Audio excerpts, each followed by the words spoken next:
It just gets better every single time. I make myself cringe, to be honest. I'm like, I'm about to do something really weird. I'm about to get really excited. Yes, guys, welcome back to another episode of the 3 More Points podcast. And of course, I am joined by Josh Aveste. Josh, how happy are you right now? Because the last time we spoke on this channel, I mean, we did a news video just not so long ago that I think people have seen before they see this one, maybe. But like, in terms of the last podcast, like the last long one we did, it was all if, buts and maybes. Are we going to get Champions League? So I guess we need like the double whammy here. We need the double thumbs up, the celebration, because not only are we back in the Champions League, but we emphatically won a trophy. Unbelievable stuff, wasn't it? Not only that, mate, we have now completed the sets. We are officially champions of Europe again, and we have completed football.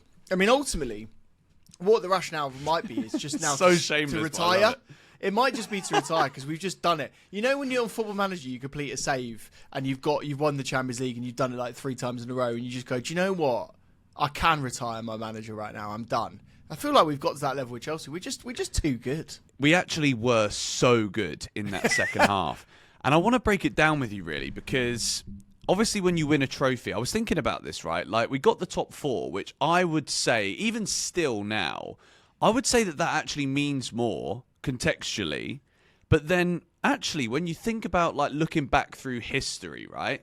I don't remember, apart from Jesper Gronkjar's goal to get us into the Champions League, back in 2003, I don't remember certain games unless you win the trophy. For example, when we beat Barcelona 4-2 in the Champions League. Like, that wouldn't be, I wouldn't say that's as memorable as beating Napoli 4-2 because we actually went on and won the Champions League that year. So, is this trophy, because it's etched, our name is etched on that trophy now, is this actually a bigger thing for Chelsea because now it's over and we won and it's done and it's yet another one to add to the collection?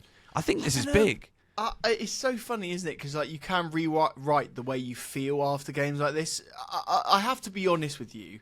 The Conference League was always a bit of an inconvenience to me, and that might seem incredibly like overconfident and hypocritical. But I just felt like it's one of those things where we're in it because we were demoted from the Europa League because of Man United, for fuck's sake. We should never have been in the competition to start off with. We very nearly got knocked out in the qualifying round and didn't even make it into the tournament proper. And yet we've made it all the way to the end. What's really funny is I think a lot of pundits have looked at the tournament and actually kind of belittled it last night. Like, they're saying, you know, the level of teams is so poor. I even saw there was a journalist, Miguel Delaney, basically saying that, you know, Premier League teams and La Liga teams shouldn't be allowed to enter this tournament because effectively it just means that they're just going to walk it and run away with it. Which I thought, do you know what? That's a good idea. Yeah, it was a weird. Now that we've won it. It was a weird take, though, wasn't it? Do you know what I mean? Like, oh yeah, we'll just ban 2 nations from a European competition because they're too good. That was a weird take. But yeah, like I think for me, I went into the game not necessarily being that excited about it per se, but then I came out of it and you kind of do feel that sort of radiant glow of the trophy where it flickers back in your eyes after some lights being shone upon it. You know, Cole Palmer's hiding his Man of the Match trophy down his pants. You know, there's so many little moments of that game that I think we can take positives from. And ultimately, mate, it's another trophy to add to our wonderful trophy collection, far more numerous and far more sort of shiny than any other trophy cabinets in London or potentially the world, to be honest with you. And so now what we've got to do is we've got to take all the positivity and the feeling of winning a trophy, because that was also a bit of a jinx, wasn't it, with the current board and the current directors, that we haven't been able to actually secure a trophy. We got the top 4 trophy, mate, but unlike Arsenal, we don't necessarily go too crazy about that one. But yeah, we've got another one to add to the collection. Now, as you very much said in your video, 6 Things We Learned, we've now got to go into the Club World Cup and want to win that one as well.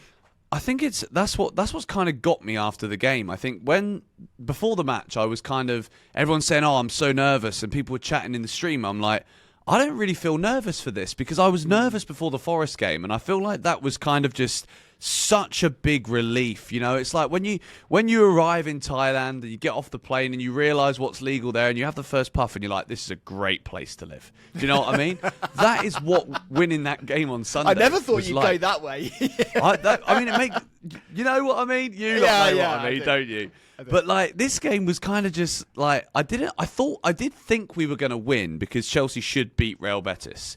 And then when I watched the first hour of the game, right, I had a really negative spin on it because I'm looking at it and it felt as though we were playing against 15 players because they were getting first at every single ball.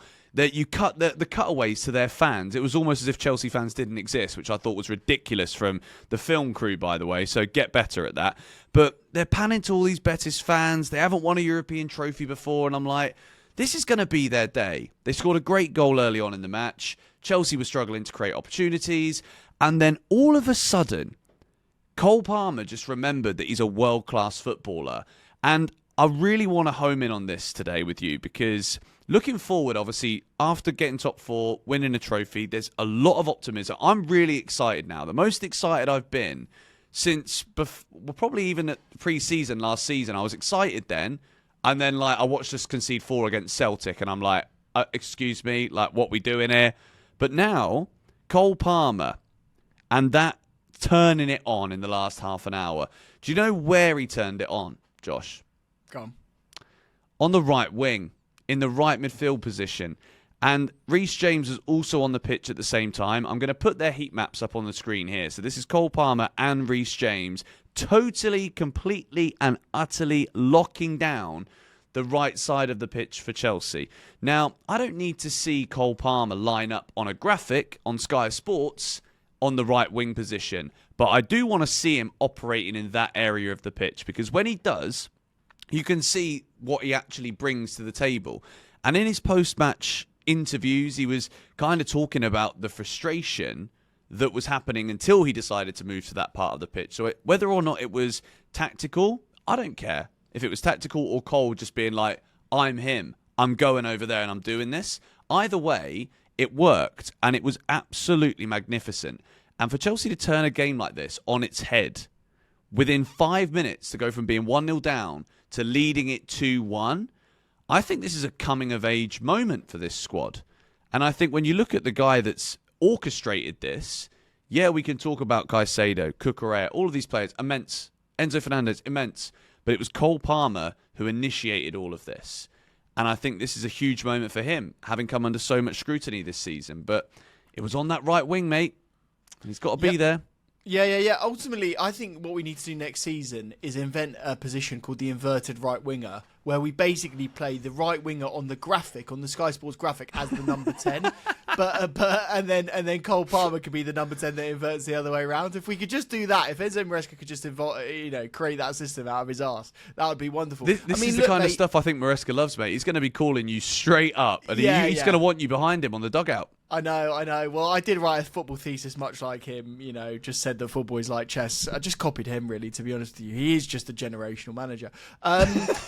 Do you know what? It's so funny. Like, we as fans right now, we always do think we just got the answers and it's that simple. But ultimately, you and I have been saying for the entirety of the season pretty much, like, Enzo Maresca, I understand that you want players that can beat another player 1v1 in the wing positions. I get it. I understand that. But let's be honest. Our wingers aren't the strongest in terms of their goal output right now. They've had decent seasons without necessarily setting the world on fire. And perhaps that'll be an area in which we strengthen in the summer. But Cole Palmer's ability last season in a Mauricio Pochettino system to come in from the right-hand side, drift and get shots away, get goals. I mean, mate, the goal that made me cry, the Man United goal, while it was from a corner, was from an inside right position where he swings the ball in from the left-hand side and scores a wonder goal. Like, we saw it over and over again. And also that ability to ping in a really good cross, which we saw in the Conference League final as well. It is huge. So, yes, it's a very simple solution. But what I was worried about throughout the game is that I saw Cole Palmer far too deep And I understand why he does it, because he wants to get on the ball. He's frustrated because we don't progress the ball quick enough and up the pitch and vertically. And he said that in his post-match interview. But fuck me, Maresca, next season, just allow Cole Palmer to be forward, get the ball in advanced areas, because that's where he's going to be able to beat a player and get a shot away. We saw it in games like Everton last season, where he basically just pulled their pants down and made them look absolutely ridiculous. I just want to see Cole Palmer doing what he does best and getting goals. And we might need to tweak the system a bit to enable a Cole Palmer to be slightly further forwards. I don't quite know how you fit him in, and that's a good problem to have, isn't it? But I almost want to be able to just say to him, you could be free, but also when you're free, I don't want you to be taking up the right back position, which he was picking up the ball too often in the first half and potentially even at the start of the second half. I want him further forwards. But do you think that's Reece James? Obviously, Maresca spoke about him after the game. There's a lovely moment with Joe Cole. And I like the fact that Maresca here has been very brutally honest about why Reece James didn't start a final, because I was fuming. I'm like, he's our captain. Yeah. Malo Gusto's had an awful season. I knew that Gusto was going to have a stinker because he can't play that position. It's as simple as that. For me, it would have been Achampong that I'd have picked there, because we've seen that he can do that inversion, not get caught out of position. He's got the athleticism to get back. So with Reece James and Maresca's comments, for example, obviously, Maresca would play Reece James every game if he hadn't been so injured for so long for the last 3 years. So I respect that and I get that. And I'm happy that he actually came out and said it as directly as he did. But I think Reece James and Cole Palmer on the right side for Chelsea, if we can keep Reece fit and if he can keep developing this seeming like reluctance to get injured now, which is brilliant. I wish we could have said this for 3 years. I think it would have been a non-negotiable that he's the best right back in world football if that was the case. But I think Reece James coming on made the world of difference. But I want to ask you about Maresca, because in the first season at Chelsea here, he's got the Champions League, which was the target, as much as there was a bit of confusion midway through the season. Oh, it's not a target, it's a target. Whatever, mate. He just didn't want to say it. Yeah. He didn't want to say it. And he's won a trophy. And people that belittle the Conference League trophy, I'll ask you this question. Was it even possible for Chelsea to win the Europa League this season? No. The Champions League? No. You can only beat what's put in front of you, and he's done that. And he deserves praise for that and credit for that. So that's what I'll give him here. But what does he need to do? Because too often in games, right, we're not in it for such large portions of it, and then all of a sudden we are. Is this something that we can actually sustain, or is the ceiling of that kind of game management what we've seen here, which is to win a very mediocre competition trophy and get fourth on the last day of the season? Because I think over the course of a 38-game Premier League season, for example, the reason we've dropped so many of these points and not won as many games and finished second or third or challenged Liverpool is because too often we're seeing these weird tactical setups, and then when we change it, it's too late. Case in point, Brentford away. What does he need to do? Do you think we know what it is yet, or is it signing dependent and maybe he can't do it? What do you think? I think to be fair, I mean, maybe this is too simple to say, but I do think that Enzo is learning a little bit on the job sometimes. And I think... I mean, that can't be denied, can it? This is third job? Yeah. It literally is that. I feel our club is almost so unified in the way of Enzo's learning on the job. Our young players are learning and developing as they grow. The coaching staff are obviously learning and developing. The recruitment team are learning what type of players are going to be successful and what type of players aren't. So we're just constantly in this cycle of learning and improving. Now, case in point, the Bowley start to the takeover, lots of bad signings, lots of bad managerial appointments, getting rid of Tommy Tuchel, who was the best manager of all time in my eyes. They've made a series of errors. But what I think we are getting into now as a club is a bit of a period where we're learning from all of those mistakes and we are actually improving, right? So I am feeling more confident, ahead of this summer that the directors of football will do what they need to do to be able to bring in the quality. I think the individual players I think there was a bit of a narrative throughout the season, right, that players weren't necessarily improving. But I do think, if you look at it, I feel like Enzo has got better. I don't know how, but Caicedo has obviously improved. I think, Josh Achampong, players like that have obviously obviously got better and learnt the system as well. Levi Cole, I feel, has got better. Heck, even players like Robert Sanchez has got better. Do you know what I mean? Like, look at his last, 6-7 games. And do you know what? I think actually the fact that Palmer may have regressed statistically and him being the best player has outweighed the fact that what you've said there's spot on. Because, yes, Palmer's numbers weren't as, ridiculous as that first season when Pochettino was there, but all those players that you've mentioned there, I firmly agree, have improved this season under Enzo Maresca.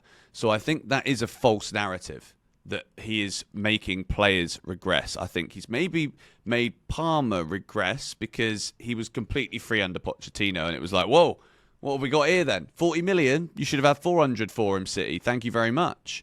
But all of those players absolutely have improved. So I think we've been spot on with that. I think we are learning on the job, and I think it's very much a case now where this summer window is, because also I think if you look across the season, there was so many moments where we were seeing so many changes to the team. Like, he was trying Felix, and then he was trying Nkunku, whether it was forced or not forced. Like, there was a period of time where I think we all had an idea that certain players would be unhappy because they were only playing Conference League football. I think that came true. Those players just didn't really feature anymore, or they had these miraculous injuries. I wonder what Nkunku's injury was. Did anyone ever know? I've seen rumours we were interested in Anguissa from Napoli.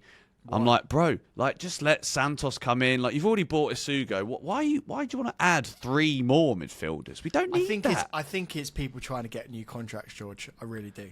I think so too, but we'll still talk about it here on GBFC, but, it is what it is.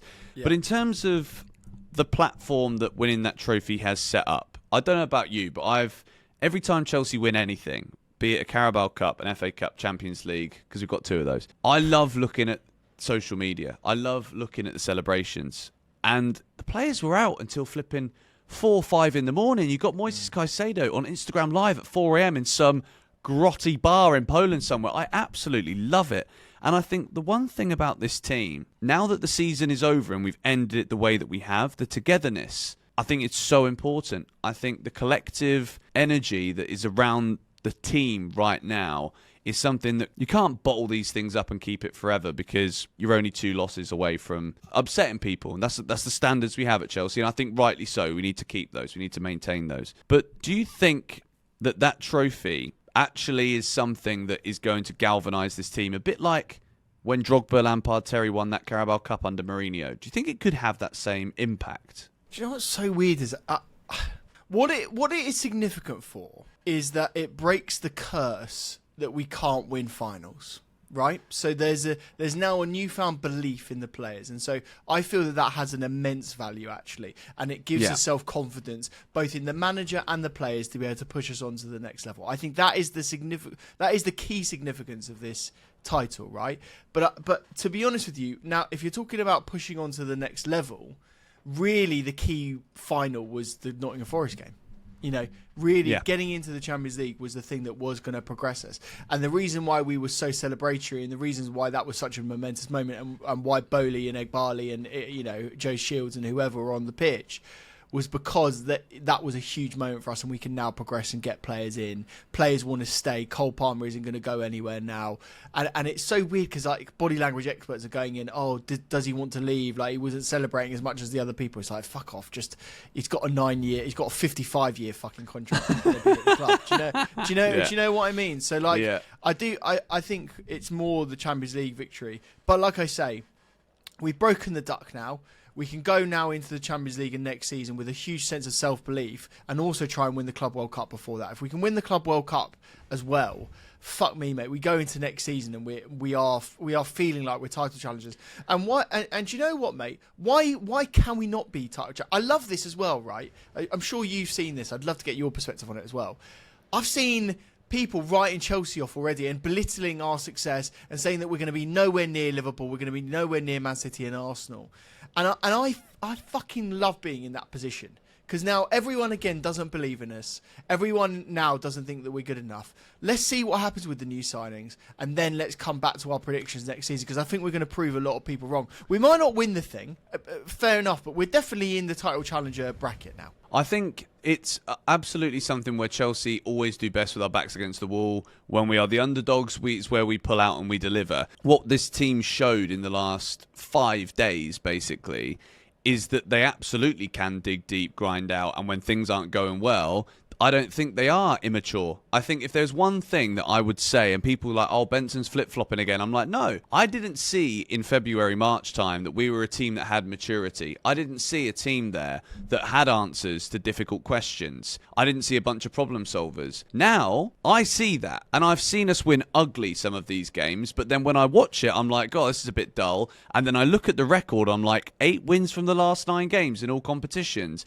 And you've got Liverpool's in there, Man United's in there, Newcastle's in there, finals against Betis in there in Poland. Now that is a team that is showing maturity. That is a team that have shown a willingness to dig deep and find a way. And that is absolutely the benchmark of what is necessary. And look, I've spent so much time on this channel. I post almost every day for the last 6 years. And since the ownership have come in, I've spent so much time saying, we do need experience. Why are we only buying kids? But eventually, there was always going to be a point where those kids aren't 20 or 21 anymore. They're 23, 24. They've been together now for a while.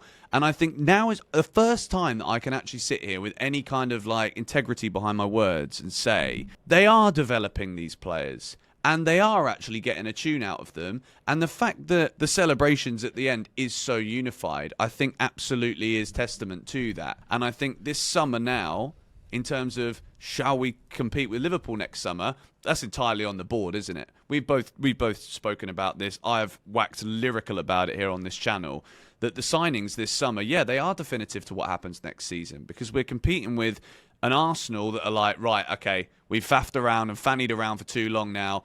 Here's a top striker. Here's a top midfielder. There's 200 million. Go and spend it. Newcastle, they're 100 million in the green, so they got a 250 million pound budget. You think they're going to get worse? Nah. Manchester United, they're not going to be 15th next season. Not going to compete. But City, they're going to have the bit between their teeth. And you've got Liverpool going out and buying Florian Wirtz after finishing 10, 12 points ahead of everyone else. So here you go, Chelsea board, Chelsea owners. Now is a time where, yeah, take the flowers for actually winning a trophy, getting top 4. We've seen real progress in the maturity of the squad. Great job. Brilliant. Now sprinkle in the salt and pepper. You don't make a steak and put nothing on it and expect it to taste as good as somebody there with flipping, doing all these little things like, Salt bay. Just throw it on there. Put them in. I've got a question for you then. If you let's try and be as unbiased as we possibly can right now. But if you were a new fan trying to support a club and you're trying to find a club that has in the next 5 years, the potential to go and win it all. I like this idea. Right? Yeah. Would you rather be a Liverpool fan or a Chelsea fan? Right? And let me set my stall out here, because Liverpool is the obvious answer. Right? Liverpool, they've got Mo Salah, they've got Virgil van Dijk, 2 of the best players that the Premier League has ever seen. They're sprinkling in, a wonder kid that every team in the entire world wanted in Florian Wirtz, and spending a bomb on it, right? They've got a new right back, they're probably going to get a new left back, and they've got a new goalkeeper that looks really good. But I'm saying in the next 5 years. I'm not saying next season. I'm not saying the season after. I'm saying as a whole, right?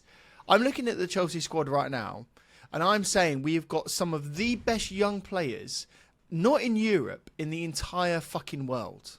And then we're going to add in strikers. We're going to add in potentially a new goalkeeper or a goalkeeper that we have that is already very, very good. We've got a hugely successful, holding midfield partnership, and we're adding one of the best new young prospects in the centre of mid as well, right? This might be mad to say, but the only way is up for Chelsea right now. If you look at it as a whole, like the progression, the team that we've built, like it really does feel that we're on the ascendancy as opposed to a team getting worse. And now the board are getting their decisions right, and we are going to sign different players. And if we get a Gyökeres, quite frankly, mate, if we get Gyökeres, Osimhen, Sesko, with a backup of Delap, any one of those is going to be good. So I'm not particularly concerned. I think that's right, but I also think there is also, year by year, we've seen that the team needs experience. Every pundit under the sun says it. Everybody, I think, in football thinks that, but maybe the board don't. Maybe the ownership don't. Maybe they are 100% still. I mean, we're going to see. It's all going to play out in front of our eyes right now, what they actually want and think.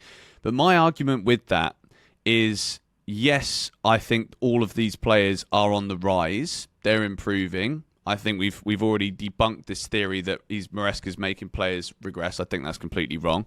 But I also think if Chelsea are only competing for fourth or third or whatever, and we are not actually going for the titles by being direct and getting elite players to put on top of this good young squad, then I do think the likes of your Palmers, your Caicedos, your Enzo, Fernandez, they're going to be like, hang on a minute, this is all well and good getting the Champions League every year, but I do think, and I think they should be, Moises Caicedo should be winning multiple Premier League trophies. He should. Absolutely. Without a doubt. It's either go for the jugular and then win it. Like, there's nothing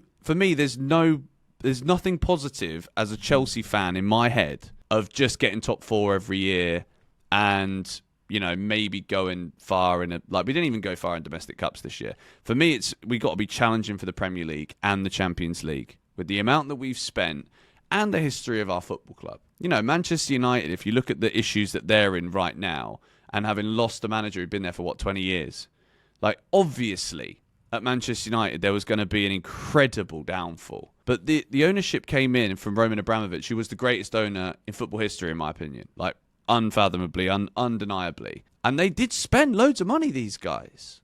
So that leaves Chelsea, like, literally in the firing line for anybody being like, why is this team already not challenging for trophies? And top trophies, I mean by that. They want to be competing for top honours. I want to believe that. I do believe they do act like that in the market. Ultimately, mate, like titles, winning things, it makes the value proposition better for them. And it does. Like, ultimately, the play from these guys is a 20-year plan. I mean, Bowley's fucking said this, by the way. Like, the 20-year plan is get an elite football team, progress them, win titles, win trophies, build a new stadium, completely revolutionise the infrastructure, get new revenue streams from that football stadium, allow other things to be going on, build a fucking go-kart track in the bottom of the stadium, whatever you need to do. I'd be there. Get Beyonce down there as well, fuck it. Do you know what I mean? But that is the plan, and then the value of the club will be more. I mean, ultimately, football clubs' values are only going up at an exponential rate, so it's a very smart investment from these guys. Yeah. But you see them on the pitch, celebrating, hugging all of the players. You see them connecting with Enzo Maresca, a manager that they obviously have a lot of faith in and have backed consistently, even in the bad times. And so there is that unifying thing there. So quite frankly, mate, like I honestly don't think that the goals are just top four. And it was very interesting. I don't know. Did you see the John Terry interview? I did, yeah. To Talk Sport. It was very interesting with that. Like, I think I think John also respects what they're doing, and I think he would potentially do things in a different way because he comes from that Roman Abramovich era. Mm-hmm. But the one thing that's unspoken here is that we don't live in a Roman Abramovich world right now. We don't live in a world in which Roman Abramovich could come into Chelsea right now and do what he did again. We have too many restrictions on football clubs to mean that would be impossible. Case in point, Newcastle. They can't do what they want to do. Newcastle should have had a Phoenix Rising sort of moment in the same way that Roman Abramovich did. That is the case in point that we couldn't do that anymore. So even though we believe that he is the best man, the best owner in the world, I'd love to have him back. I love the man more than I love most people in the entire world. You know, that process couldn't really happen if it was replicated. So what these owners are doing is doing it in a slightly different way. But this is what I mean. I don't think a lot of football fans in general value what is going on right now at Chelsea. They're buying, like, I don't think we can go over too much on this, but we're buying the best players, young players in the world. We are buying so many hot prospects, players that are looking with, that could be wonder kids. That 200 potential on Football Manager, the players that will literally be Ballon d'Or level players, right? We're buying those. We're managing to steal them from Barcelona's, from Real Madrid's. If you don't look at that as a fan and go, that's a way to run a football club right now with all of the regulations and everything that we're doing, I honestly don't know what to say.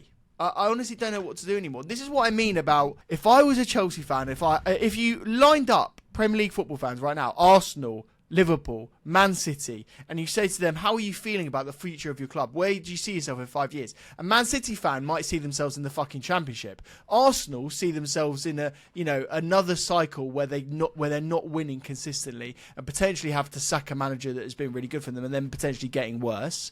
Liverpool are the only team that look like they're forward thinking in terms of buying big players and putting them on big wages. They're the biggest sort of concern right now, and that's why I use them as an example.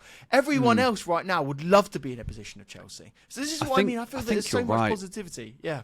I think you're right, mate. I think the way you've worded that actually is really hit home with me a little bit. Right now in football, and especially in the Premier League, you've got a lot of teams that are reactive to situations, right? So you've got Man City did not anticipate this season going as badly as they did. I said they'd finish third, by the way, in my predictions. Purely because I'm like, how can you motivate players that just keep on winning to keep winning? I think it's not as easy as you'd think. And they're also the team that everyone's out to get. But I think Man City are currently reactive, where it's not gone well, so therefore they are going straight out into the market to try and fix something. And Liverpool, for example, they currently have the best players in the prime years. So they're going to have a cycle now where until Salah and Van Dijk leave, they're going to be right up there. So they're the active ones in this moment. And I think, as we've said throughout this podcast, this young Chelsea team, I don't think any of us thought we would win the league this year. There's no denying, and I'm happy that I've spoken to you about this on this pod today, because sometimes I can get carried away with the future and speculating too much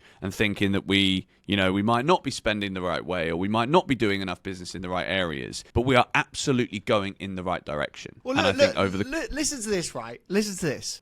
Probably one of the less exciting signings that you'd be looking at the entire summer is someone like a Delap. Would you agree? Would you say that's a signing that you're not getting excited about? But this is what I mean about speculating. I think I can absolutely see Liam Delap becoming an absolute gold mine striker in the Premier League. I think he could easily become a 20-goal-a-season striker, but I do want that 20-goal-a-season striker today because I want to challenge for the league next year. Do you know what I mean? But also, right, let's look at ourselves in 4 years, because while you have to do the now, you have to win now, as every football fan wants, let's also look at it in 4 years' time. Is Harry Kane going to go to a World Cup, the next World Cup? After the next one? Probably not. Probably not, right. I'd hope not. So, exactly. So, who's going to be starting at number 9 for England in that World Cup? Possibly Liam Delap. So, we're getting to a level now where we are not happy or less excited to sign the future potential number 9 for England. When you can have every other player in the entire world. Do you know what, mate? We're actually quite blessed. We're in a situation now where, rather than signing players that are on the way, at their prime and then on their way out, we sell an Eden Hazard. Eden Hazard has, a catastrophic career at Real Madrid and is never the same player. We had the best of Eden Hazard, right? We did, absolutely. But we signed him at a moment where he was just breaking into the scene, where he was just becoming really, really good, right? And imagine if we had a whole fucking team of that potential. And that's where we're at right now.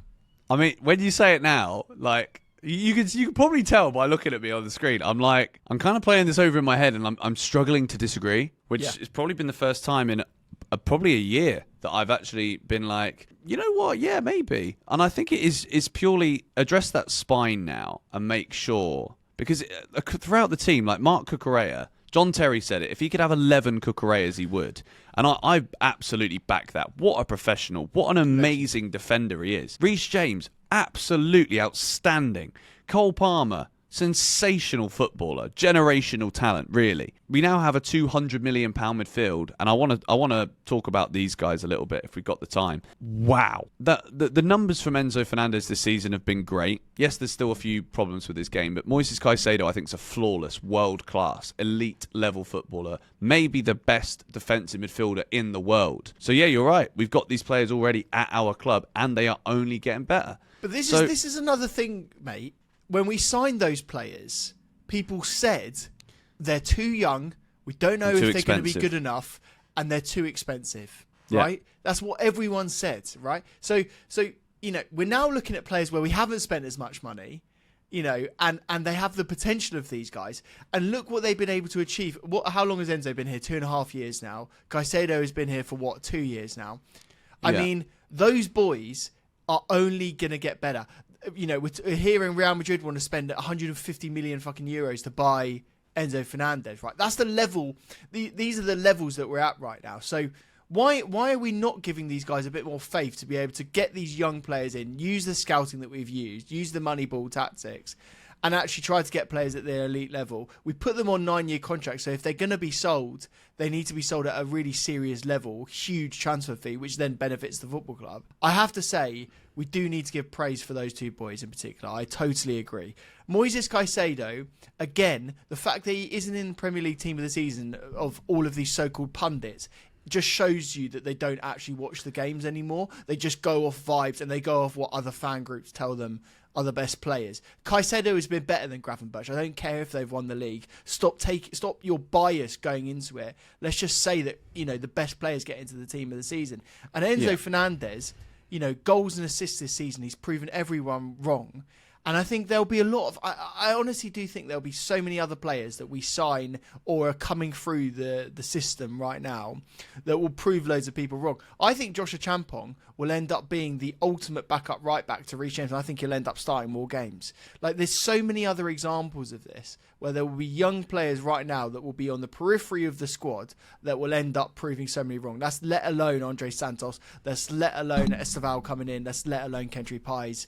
Esteval scored another absolute ridiculous goal again. Banger. Like, literally, after I just finished watching all of the flipping social videos, I was tuning into Caicedo's live stream and thinking, Benson, you're 30 years old, get a life, you don't speak Spanish, I don't understand a word of this. Turned that one off quite quickly. I was like a little fanboy. But then I'm watching Palmeiras, and they scored literally within 5 minutes of me turning the game on. I'm like... Yeah. He's coming to Chelsea in like a couple of months. Like, we're going to watch him in the Club World Cup, and then he's ours. He's going to start in the Premier League. Can I also just say, mate, this might be mad to say, bearing in mind what you've just said, he's probably not going to be very good at the start. He's probably going to take a bit of time to adapt to the Premier League, put a bit of muscle and size on his frame, because he's a young guy playing in Brazil. He doesn't need to be a big, strong boy in the way that you need to be in the Premier League. And so he's probably not going to be immediately good. He'll probably come on and make a few mistakes when he plays for us, because that happens over and over again when a young player has to come in and learn the system, right? And the key thing that we need to do as Chelsea fans is we need to acknowledge that that's going to happen with young players, and we need to stick by them.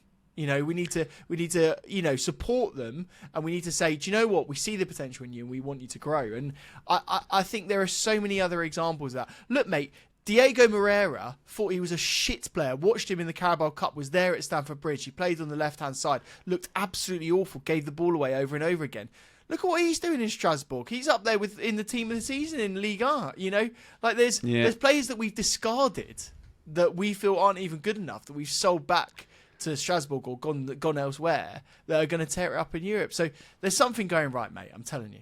There definitely is something going right, and I think to enable the Esteval, like, I mean, I'm going into it thinking there's no doubt that this kid, because he's the prime example here, because I think we genuinely in 2 or 3 years could be talking about the best of the signings. You know what I mean? Because he looks that good, and at the same time, people will be like, "Don't hype him too much," but like, let's call a spade a spade. The kid is outrageous, but I don't expect to see comparatively in the Premier League, which is the Premier League. I don't expect to see that at least until the second season, probably. So I'm going into that with the idea that I'm not going to get wound up about it. I'll get annoyed if Maresca keeps picking him, but he's clearly not ready. But then also, like, again, this is going to sound like I'm just going back to the old point, but if then we don't have that ready-made player to come in, like Neto, for example, has had a good season, I would say, but it's not been what you'd want it to be. You need more than 4 goals from a winger, in my opinion. So I think for me, it's about just making sure that